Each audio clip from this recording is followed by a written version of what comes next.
आज मैं आपके साथ समोसा रोल में जो शीट लगती है वो बनाने का तरीका आपके साथ शेयर करूंगी। किस तरीके से बनाई जाती है, बहुत आसान है इसको बनाना। क्योंकि जब हम इसको परचेज़ करते हैं तो बहुत ज़्यादा ये महंगी मिलती है, तो क्यों ना हम जो है ना सिर्फ़ और सिर्फ आधा किलो मैदे से इसको घर में बनाते हैं। यहाँ पर मैंने सिर्फ़ और सिर्फ आधा किलो मैदा लिया है और हमारे पास ढेर सारी समोसा शीट जो हैं वो बनकर तैयार हो गई हैं। तो यहाँ पर हम टाइम को वेस्ट नहीं करते, बिना टाइम वेस्ट के वीडियो शुरू करते हैं। लेकिन वीडियो शुरू करने से पहले यहाँ पर आपसे एक छोटी सी रिक्वेस्ट है कि चैनल पे न्यू है तो इस चैनल को जल्दी से सब्सक्राइब कर दें। बिस्मिल्लाहिर्रहमानिर्रहीम। तो यहाँ पर मैंने 2 बड़े कप जो है ना भरकर मैदा ले लिया है। मैदे को मैं बहुत ही अच्छे तरीके से छान लेती हूँ ताकि कोई भी अगर इसके अंदर गुठली वगैरह है तो वो निकल जाए। तो छानने के बाद मैं इसमें 1 टीस्पून नमक शामिल करूँगी और 1 चम्मच भर के मैं इसमें ऑयल शामिल करूँगी। तो अच्छे तरीके से मैं इसको मिक्स कर लेती हूँ। ऑयल जो है वो मैं इसको बहुत ही अच्छे तरीके से मिक्स करती हूँ। तो चलिए जी, अब यहाँ पर मैं ना एक बहुत ही सॉफ्ट सी स्मूथ सी डो तैयार कर लेती हूँ। इसके लिए मैं थोड़ा थोड़ा करके पानी शामिल करूँगी।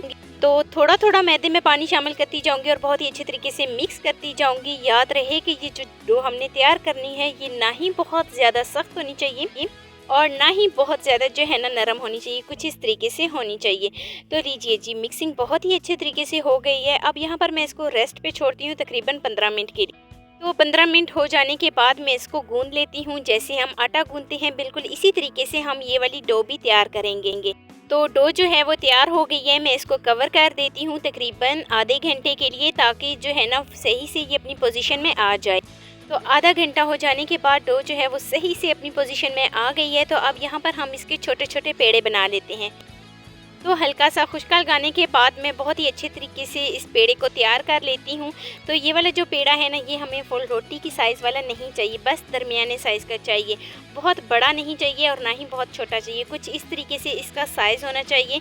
तो इसी तरीके से मैं सारे पेड़े जो हैं वो तैयार कर लेती हूँ। सारे पेड़े जो हैं वो तैयार हो गए हैं। तो अब मैं इसको कवर कर देती हूँ। यहाँ पर अगर आपको बहुत ज़्यादा जल्दी है तो आप यहाँ पर बेलना शुरू कर दें, नहीं तो आप पेड़ों को रेस्ट पे छोड़ दें तकरीबन 15 मिनट के लिए, सही से अपनी पोजीशन में आ जाएं तो बहुत ही आसानी से हम रोटी बेल सकते हैं। तो लीजिए जी, एक पेड़ा उठाएंगे और इसकी जो है ना हल्का सा नीचे डस्ट करेंगे मैदा और बहुत ही अच्छे तरीके से इसकी रोटी को बेल लेते हैं। यहाँ पर हमने रोटी बहुत बड़ी नहीं रखनी, बस दरमियाने साइज़ की रखनी है। तो बस हमें जो है ना दरमियाने साइज़ की ही हमने यहाँ पर रोटी बेलनी है और इसी तरीके से जितने भी हमने पेड़े तैयार किए हैं उनकी रोटी बेल लेंगे। तो सारे पेड़ों की मैं बिल्कुल इसी तरीके से रोटियां बेल लेती हूँ और बेलने के बाद एक प्लेट में उनको रखती जाती हूँ। तो यहाँ पर बहुत ज़्यादा मैटर करती है कि डो को किस तरीके से तैयार किया जाता है। अच्छा, यहाँ पर जो डो है ना अगर बहुत ज़्यादा सख्त हो जाएगी तो हमें बेलने में मुश्किल हो जाएगी। तो इसीलिए डो को बहुत ज़्यादा नरम भी नहीं रखना और बहुत ज़्यादा सख्त भी नहीं रखना। तो सारी जो मैंने पेड़े तैयार किए थे उनकी मैंने रोटियां बेल ली हैं। तो ये वाली जो रोटियां हैं वो बस मैंने दरमियाने साइज़ की ही बेली हैं। एक रोटी उठाएंगे और उसके ऊपर ऑयल लगाएंगे। तो ऑयल जो है ना वो हम सही से लगाएंगे ताकि जब हम इसको सेपरेट करें तो हमें मुश्किल ना हो। तो हल्का सा मैदा उसके ऊपर लगाएंगे। मैदा लगाने के बाद इसके ऊपर हम फिर से एक रोटी को रख देंगे। तो इसके ऊपर हम इस तरीके से रोटी को रखेंगे जो हमने बेल के रखी हुई हैं। तो फिर से हम इसके ऊपर ऑयल लगाएंगे और फिर से ऑयल लगाने के बाद हल्का सा डस्ट करेंगे मैदा और फिर से हम इसके ऊपर एक रोटी को रख देंगे। तो सारी रोटियां जितनी भी मैंने तैयार की हैं मैं इस तरीके से ऑयल लगाती जाऊंगी और इसके ऊपर मैदा लगाऊंगी और इसके ऊपर रखती जाऊंगी। तो सारी जो है वो मैंने इस तरीके से तैयार कर ली हैं। ये कुछ इस शेप में आ गई हैं। तो अब हम फिर से इसको बेल लेते हैं। अच्छा, यहाँ पर हमने जो है ना बहुत ज़्यादा फोर्स के साथ नहीं बेलना, तो हल्के हाथों से इसको बहुत ही अच्छे तरीके से बेल लेते हैं ताकि जो है ना ये बहुत ज़्यादा पतली हो जाए। तो कुछ इस तरीके से हमने बहुत ही अच्छे तरीके से इनको बेल लिया है। जितना आपका तवा है आप अपने तवे के साइज़ के मुताबिक जो है ना इसको बेल सकते हैं। तो अच्छे तरीके से बेलने के बाद अब हम इस तरीके से उठाएंगे और अपने तवे के ऊपर डाल देंगे। लो टू मीडियम फ्लेम पर ही हम इसको पकाएंगे, बहुत ज़्यादा हाई फ्लेम पर हम इसको नहीं पकाएंगे। इससे क्या होगा कि ये नीचे से जल जाएगी, ऊपर से ये कच्ची रहेंगी। फिर जब हम इसको सेपरेट करेंगे तो सही आसानी के साथ हम इसको सेपरेट नहीं कर पाएंगे। तो साइड को यहाँ पर मैं चेंज करती हूँ, बस थोड़ा सा जो है ना इसका भी कच्चा पक्का सा कलर हो जाए तो फिर हम इसको जो है ना उतार लेते हैं। तो देखें दोनों साइड से कच्ची पक्की हो गई है। तो अब हम इसको निकालते हैं और अब हम इसको सेपरेट करते हैं।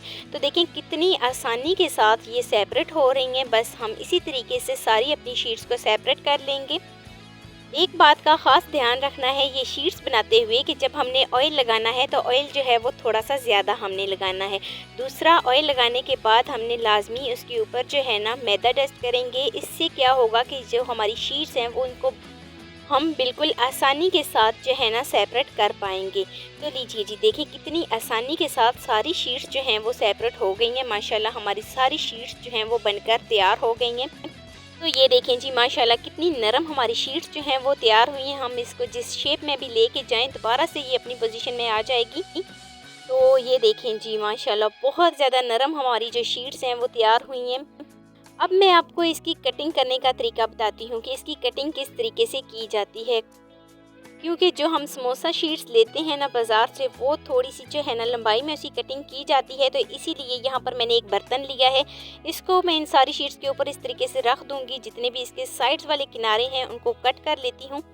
तो यहाँ पर आपने टेंशन नहीं लेनी कि जो हम शीट्स की कटिंग कर रहे हैं वो हमारी वेस्ट हो जाएंगी, वो भी वेस्ट नहीं होगी। इसको हम पापड़ी बनाएंगे।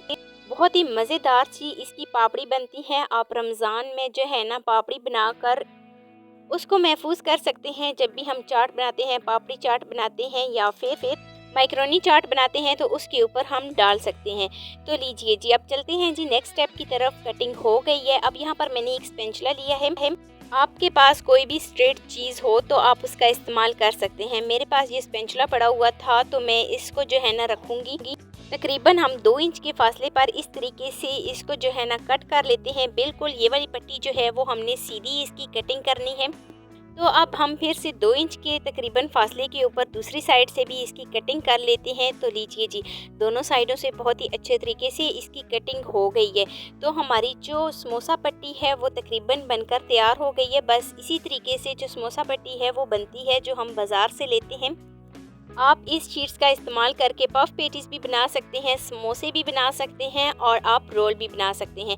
तो लीजिए जी, सिर्फ़ और सिर्फ 2 कप मैदे से ढेर सारी हमारी शीट्स जो हैं वो बनकर तैयार हो गई हैं। तो अब मैं आपको इसको बनाना सिखाऊंगी। तो यहाँ पर मैंने उबले हुए आलू लिए हैं। इनको बहुत ही अच्छे तरीके से मैं कद्दूकश कर लूँगी। इसका मैंने छिलका रिमूव कर दिया था। तो सारे आलू को मैं जो है ना कद्दूकश कर लेती हूँ। तो कद्दूकश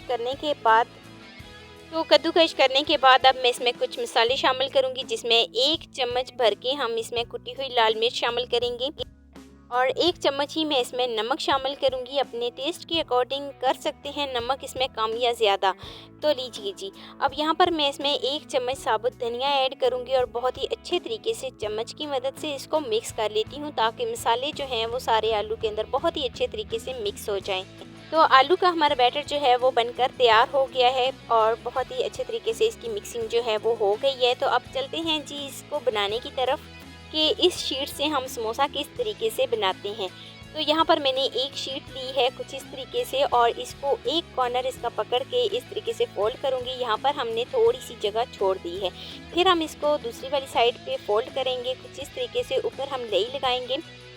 तो लेई लगाने के बाद दूसरी साइड पे भी हम इसको फोल्ड कर देते हैं और बहुत ही अच्छे तरीके से इसको जोड़ देते हैं, ताकि जब हम इसकी स्टफिंग करें ना तो ये खुले ना। तो यहाँ पर हल्का सा ऊपर से प्रेस करूँगी ताकि ये अच्छे तरीके से जुड़ जाए। तो ये हमारे पास एक पॉकेट सी बन गई है कुछ इस तरीके से। तो जो हमने स्टफिंग इसके लिए तैयार करके रखी थी, इसकी स्टफिंग कर लेते हैं। तो स्टफिंग करने के बाद अब मैं आपको चेक कराती हूँ कि इसको जो है ना अब कैसे जोड़ना है। तो इस तरीके से हम जो है ना इस तरीके से नीचे लेई लगाएंगे और लेई लगाने के बाद जो हमारा कॉर्नर इस तरीके से इसके ऊपर रखेंगे और हल्का सा ऊपर से प्रेस करेंगे। तो हमारा समोसा जो है वो बनकर तैयार हो गया है। ये मिनी समोसा जो है ना बहुत ही जायकेदार बनता है। इसी तरीके से हम सारे समोसे जो हैं वो तैयार कर लेते हैं इसी शीट से। आप ये वाली शीट्स बनाकर रमज़ान के लिए महफूज भी कर सकते हैं। तो लीजिए जी, सारे जो समोसे हैं वो हमारे तैयार हो गए हैं। अब हम इनको फ्राई कर लेते हैं और मैं आपको फ्राई करके दिखाती हूँ। ये कुछ इस तरीके से फ्राई होकर तैयार होकर जो है ना इनकी लुक आएगी। अच्छा, यहाँ पर जो है ना अगर शीट्स बहुत ही अच्छे तरीके से तैयार नहीं होती तो जब हम इसको जो है ना इसकी स्टफिंग करते हैं या जब हम इसको रोल या समोसे या पफ पेटीज की शेप देते हैं ना, तो ये जो शीट्स होती है ना ये टूटना शुरू हो जाती है। लेकिन अल्हम्दुलिल्लाह जो मैंने शीट्स तैयार की हैं ये ना ही टूटी हैं और ना ही जो है ना इसकी जब मैंने जो मैंने स्टफिंग की है वो खुली है। तो इसी तरीके से सारे समोसे जो हैं वो मैं ऑयल के अंदर बहुत ही अच्छे तरीके से फ्राई कर लेती हूँ। एक साइड से बहुत ही अच्छा सा खूबसूरत सा कलर आ जाए तो यहाँ पर मैं साइड को चेंज करती हूँ और साइड को चेंज करने के बाद उलट पुलट करके बहुत ही अच्छा सा दोनों साइडों पे समोसे के ऊपर कलर आ जाए गोल्डन सा, तो फिर हम इसको निकाल लेंगे। तो देखें जी, दोनों साइडें बहुत ही अच्छे तरीके से पक चुकी हैं, एक गोल्डन सा कलर आ गया है। तो अब हम एक स्ट्रेनर में इसको निकाल लेते हैं और निकालने के बाद मैं आपको इसकी फाइनल लुक पे लेके जाती हूँ। तो लीजिए जी, मज़ेदार से हमारे मिनी समोसा जो हैं वो बनकर तैयार हो गए हैं। मैं आपको एक दफ़ा चेक करा देती हूँ, मैं इसको खोल के चेक कराती हूँ ये कितने क्रिस्पी क्रंची बने हैं। बाहर से बिल्कुल क्रिस्पी और अंदर से बेहद लजीज और जूसी। तो बहुत ही आसान है इसको बनाना। आप चाहें तो इसको सेव भी कर सकते हैं, महफूज भी कर सकते हैं रमज़ान के लिए।